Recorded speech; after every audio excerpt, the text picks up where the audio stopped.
dia tidak pernah waspada terhadap bencana. Padahal bencana jika sudah terjadi sangatlah merugikan. Apakah kalian sadar jika ada beberapa hal yang harus kalian lakukan itu dapat menimbulkan bencana loh, yaitu 1. Buang sampah sembarangan, 2. Menebang pohon secara liar, dan masih banyak lagi. Oh ya, faktor penyebab terjadinya bencana itu bisa terjadi dari ulah manusia maupun faktor lingkungan. Nah, dampak dari bencana sendiri adalah korban jiwa, kerusakan alam, dan kerugian material. Menurut waktu, bencana dibagi menjadi 2 loh, yaitu bencana yang terjadi secara tiba-tiba dan bencana yang terjadi secara perlahan. Sedangkan mengenai penyebabnya, bencana dibagi menjadi 3 bagian, yaitu dari faktor alam, ulah manusia, dan campuran antara faktor alam maupun ulah manusia. Hal yang terpenting yang kalian harus tahu tentang bencana adalah, Mana saya tahu, saya akan ikat. yaitu siklus bencana. Siklus bencana dibagi menjadi 3 bagian, yaitu saat bencana, setelah bencana, dan sebelum bencana.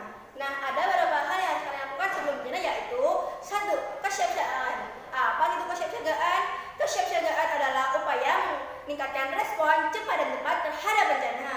2. Mitigasi. Mitigasi adalah upaya mengurangi ancaman dari bencana. Nah, Mel, apa saja sih yang dilakukan saat bencana itu, Mel? Nah, yang harus dilakukan saat bencana adalah 1. Pencarian korban, 2. Penyelamatan korban, 3. Pelayanan bantuan medis, dan lain-lain. Nah, selanjutnya adalah setelah bencana. Mel, ayo kita sebutkan bareng-bareng apa saja sih yang dilakukan setelah bencana? Kumon. Nah, pasti setelah bencana kita akan merasa sedih, merasa kehilangan. Tapi tunggu, stop, jangan langsung terlalu rasa sedih itu. Ada beberapa hal yang kalian lakukan loh, yaitu 1. Bantu orang-orang yang tertimpa bencana. 2. Bangun semula ketemu dengan yang sudah rusak. 3. Jika memang kamu merasa trauma, bergegaslah ke psikologis. 4. Tempat bersosialisasi, jual beli dan bekerja harus segera beroperasi kembali. Nah, itulah siklus bencana dan Beserta apa yang harus dilakukan? nah, yang ditunggu-tunggu, kita tuh akan sebutkan apa saja sih yang ada di bawah di tas siaga, yaitu 1.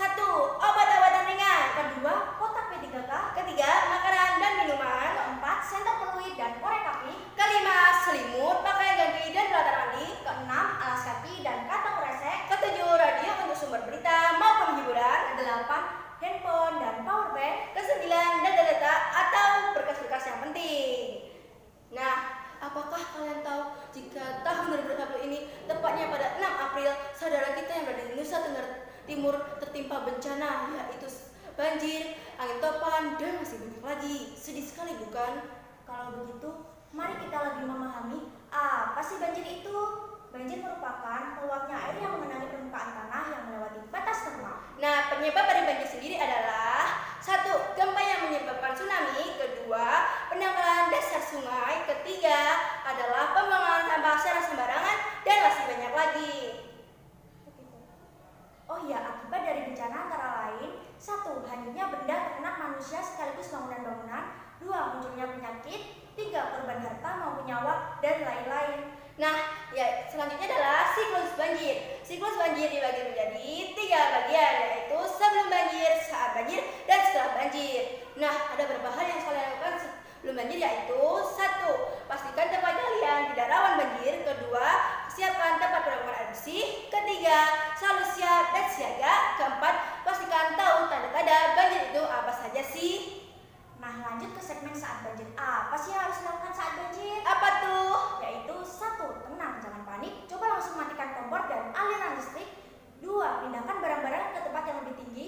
3. Jika memang ada perintah mengungsi, segeralah mengungsi. 4. Jika kamu terjebak, tetap tenang dan berusaha menelpon polisi. Selanjutnya adalah setelah banjir. Ada beberapa hal yang harus kalian lakukan setelah banjir, yaitu 1. Pulanglah ke rumah masing-masing. 2. Hati-hati saat mau masuk rumah. 3. Bantu semula orang-orang yang memang membutuhkan jika kamu memang mampu. 4. Bangun semula gedung-gedung yang sudah rusak. Nah, selanjutnya adalah peran PMR.